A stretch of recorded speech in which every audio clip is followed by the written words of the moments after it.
I would like to thank the organizers for having me serve on such a distinguished panel. It's a great pleasure to be here. And I can tell you one thing, even though I missed the morning sessions, I sense the energy here. I was 2 days ago in Turkey, actually in Istanbul, where a group of people also is trying to bring social entrepreneurship in a structured way to the country. And one of the most exciting things I've been seeing, I've been involved in this space for about 10 years now, about social entrepreneurship is it tends to bring together the right kinds of people, the people who want to be serious about change, hardworking, professional, but also have a dream of a better world with more equality, and that also means using scarce resources well. This also means using the power of business.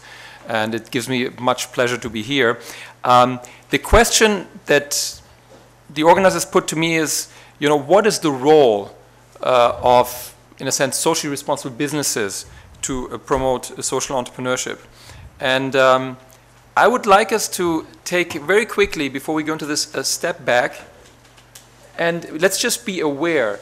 We live in a particular historical moment where we live this, what we would call the great convergence between the social sector and the business sector. It doesn't mean it will all be the same, just one sort of soup that might not be very tasty. It means that both sectors take what is best of the other sector. What does it mean for the social sector? Well, the social sector still has some things to learn in terms of organizing itself efficiently, in terms of allocating resources wisely, in terms of using earned income models to draw in more capital. But at the same time, business as well, of course, is always engaged with society, and if it does that, you know, actively, proactively, it can in fact create much more than simply selling products and services. So let's not forget, this is the general context in which we live now. This is the way to give globalization a human face, and this is the way to achieve sustainability, both environmentally and socially, for us, for our children and our grandchildren. So it's important, and it needs to be done seriously.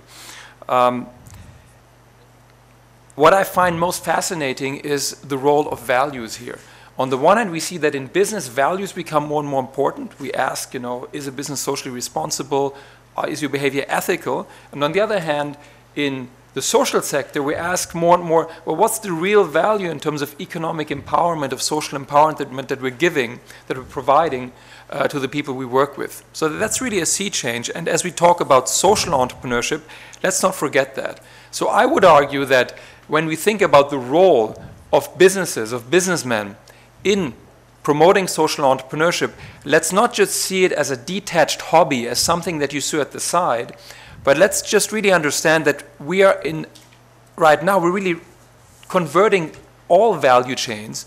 And I personally would call this, this phenomenon, this new sustainability capitalism, of which social entrepreneurship is one aspect, socially responsible business is another aspect. Impact economy, why? Because it's all about impact. And if you think about what that means, well, it means that we need to find business models and methods to serve the excluded. A lot has been spoken about the bottom of the pyramid, these 4 billion people who are poor, 2.6 billion people who don't have toilets, 1.6 billion who have no access to electricity, and 1.1 billion who don't even have shoes, all of the things that we take for granted here in this room.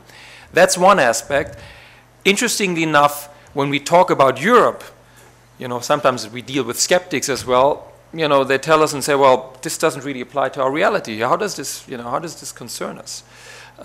It does, because yes, we have these basic goods and services, but we have other challenges about which we need to think very creatively, things such as unemployment, aging, migration. So, you know, we can't just say we have the basics covered, so we can just sit down and do nothing. We simply have other challenges.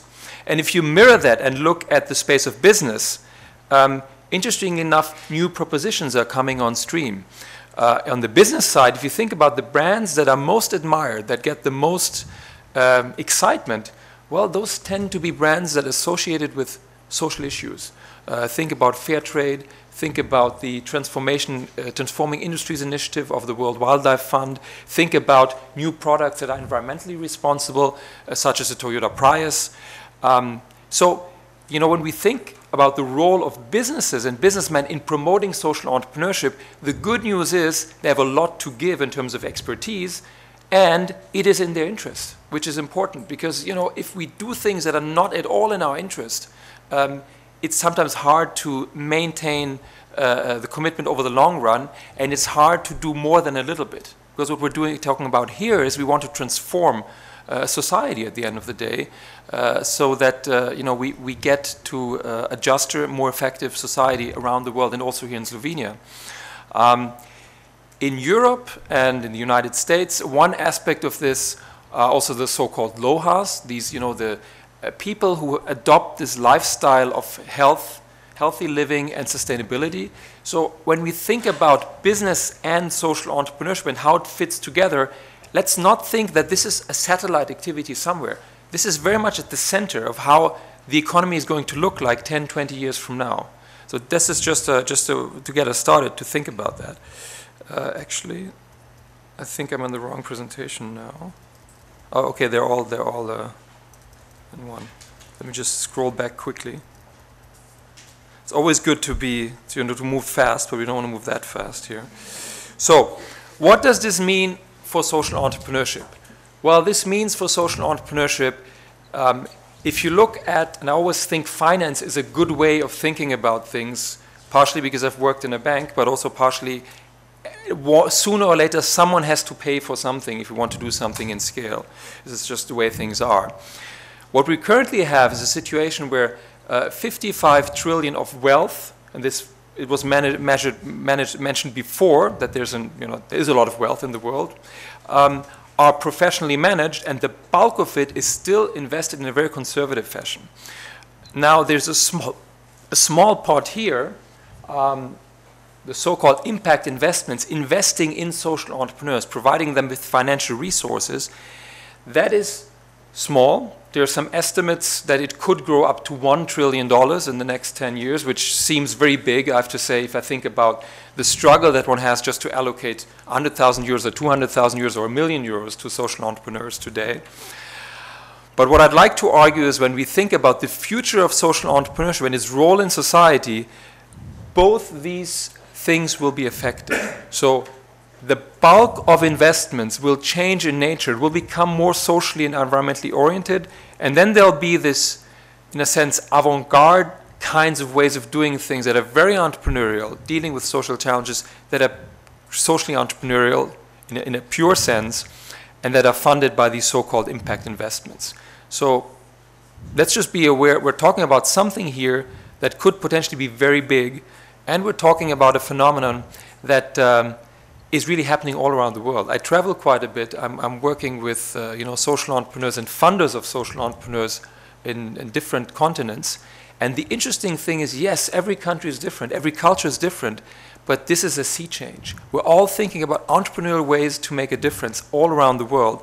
And the question is, what's your entry point here? What is best practice? What can we learn? What do you have to transmit also as knowledge, as insights, so that collectively we can do a better job?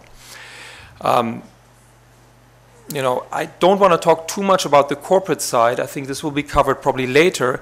But rest assured that even big companies think about these things. I'm on the sustainability board of a large German conglomerate called the Haniel Group, that owns a company called Metro, the competitor to Walmart, only a fourth of the size, unfortunately. Let's be clear. There are serious discussions about how can this company live up to its social responsibility, and very often, in a sense, the better way of doing things, the 2.0, the next step is thinking, how can we get involved with social entrepreneurship, with social entrepreneurs? How can we move away from just a communications approach where we give some money somewhere just to look good? So the good news is people around the world are thinking about this. Big companies are doing this as well, and we'll hear later from our other panelists what their views are from a business perspective. So let me not spend too much time on that. Now, if we think about the role of funders at the end of the day in supporting social entrepreneurs, well, clearly the question is, what kinds of social entrepreneurs? In which phase are they in? One of the interesting things that you see in the United States is that it's relatively easy to start something entrepreneurial in the nonprofit sector, in the field of social entrepreneurship, but it's very difficult to make it really big. between 1970 and 2003, over 1 million nonprofits were created, but only 144 actually managed to grow to revenues of over $50 million a year, which is quite remarkable. So, you know, you can innovate. That's great. But we've also heard we have really big challenges out there. The 2.6 billion toilets, the 1.6 billion energy access points, specific challenges that you have here and that we have here in Europe. So we need to think about scale.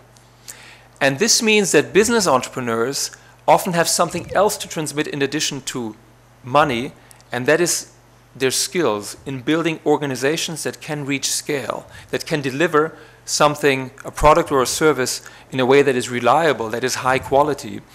And that means that even financing tools, and here I've mapped some financing tools that you would usually use for social entrepreneurs, of course have to be adapted. At the beginning we're talking much more about a little bit of seed money to get someone started and a lot of mentoring, a lot of door opening, even some funding that isn't investment funding, grant funding, philanthropy, to make sure that you can do a market analysis, that you can start registering your organization. And then over time the needs of the social entrepreneur changes. The needs change. Why? Because the operation hopefully becomes bigger, and therefore you can think about other things and you can use more investment money. So when we talk about the role of business entrepreneurs in supporting social entrepreneurs, I'd like us to come away with the idea it's dynamic. The role changes over time. So it's important to understand what the starting point is. When someone starts, when a social entrepreneur starts, the most important thing is endorsement, on the one hand, of the right people. This is why an organization such as Ashoka, about which you've probably heard today already, is very helpful, because they have a methodology of selecting social entrepreneurs with a promise and then supporting them, celebrating them, connecting them, giving them a living stipend in a sense for the first 3 years. That's very important at the beginning. Then the needs change over time. As the operation scales, well, you have the classical needs that any organization would have. You need to build a knowledge management facility, you need to upgrade your team, you need capital to expand, and business entrepreneurs can be very helpful with that as well.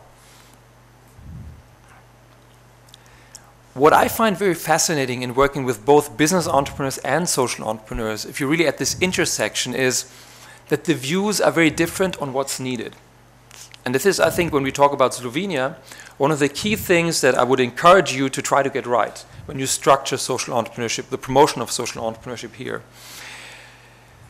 You know, the view of, say, external funders on social entrepreneurs, on social business is often, well, at the end of the day, it's very small scale, it's a lot of early stage work, it's very risky, not everything works. How do we deal with this? This is very challenging. Shouldn't we fund this with philanthropy? And that is partially the right answer. At the beginning, you need to support social entrepreneurs through grants, through grant funding. However, the challenge is you don't want to make them dependent on grants. You want to encourage them and provide incentives so that they can actually grow and, in a sense, become independent. You don't want to have, in a sense, the 6-year-old schoolgirl who always stays in first grade, because that's the incentive that you've provided as a funder. And that is challenging because we tend to build relationships, funding relationships, support relationships, and they tend to gel in a certain way. And then we do the same thing in the future. So let's understand this is dynamic. And what tends to work quite well is have different institutions, different organizations supporting social entrepreneurs at different stages. Being very clear, there's an early stage, there's a mid stage, there's a later growth stage, internationalization. And social entrepreneurs often, because they just focus on their own activity, and that's what they should, they don't necessarily see the big picture. What we're seeing right now is a maturing industry where we see a clear differentiation between the players who keep a social commitment and create impact and scale, and those who are really much more profit-oriented. Again, it's not my role to judge any of this, but one of the things when you want to promote social entrepreneurship here is thinking about these things. What is the right level of profit-taking of the excluded, of the poor? You have to take some profit, because if you do not do that, it's very difficult to actually grow and attract capital to scale, to have this big change ambition. So being completely non-profit is often a challenge in a later stage, But if you're focusing too much on making profit, well, then the question is really, what is social about this? Aren't we just servicing a specific market segment? What I would encourage is, let's think about these things early and build this into the funding and support mechanisms so that we don't end up in the wrong area, in a sense, as an organization scales. I need to run through this quickly, I'm aware. I just want to make a few more points. One is, now people will tell you, you know, there's the magic bullet. This is how you do it. And, you know, I also work as a consultant, so I'm tempted to tell you this is how to do it, but, you know, because Sandy and the organizers invited me, I'll tell you a more differentiated picture, and that is, there are two different views. One is what I would call the instrument school that says, in order to promote social entrepreneurship, what you really need to do is, you need to change the legislative landscape, you need to create incentives, new vehicles, reduce transaction costs. That's one school. And then there's the investability school. I've been quite involved with several Ashoka entities over the past 10 years.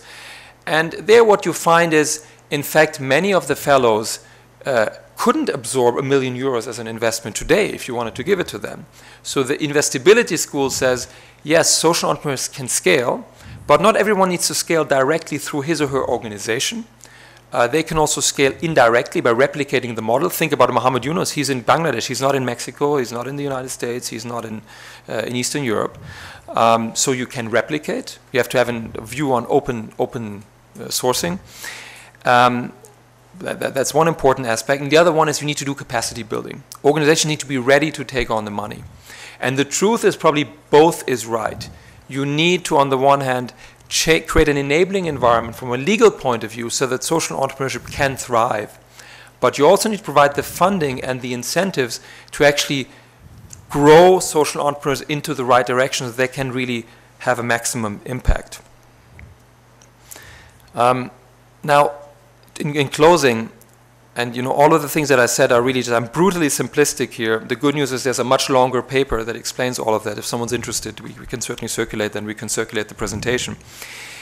Now, if we believe, and I personally believe that, I've been involved in this field for 10 years, that this is a new way of doing things, of addressing the things that matter in our generation, then we need to think about how we can grow it and how can we make it institutional. And that means it is really an expert system. What can we do to reach scale? And if you look at scale today in social entrepreneurship, there are a lot of vulnerabilities. Think about an organization such as Ashoka. Ashoka is the largest and the premier organization in finding and supporting social entrepreneurs, yet it has a budget just a little bit under $50 million. Think about the Red Cross. The Red Cross is very important, and I want to diminish that. Well, they have a budget of over $1 billion. Think about infrastructure. We said, well, social entrepreneurs, we want to build a cluster here. What about infrastructure investments in civil society in general? The Global Fund, for example. Well, you know, they recently spent some money on improving their software systems, $40 million. Well, a private bank in Geneva, where I live, actually just spent $400 million. You know, so there is a big disconnect here. 2 minutes? 2 minutes. There is a big disconnect here between our ambitions and about the promise of the model. Social entrepreneurship can really change the world, and it is already doing that. We have enough evidence, and the resources we're putting into it. So what I would encourage us to think in Slovenia is, let's be clear, if you want to deliver the promise of social entrepreneurship, you need to make enough investments in infrastructure, in social entrepreneurs, and you need to create an enabling environment on the legal side as well. Thank you very much.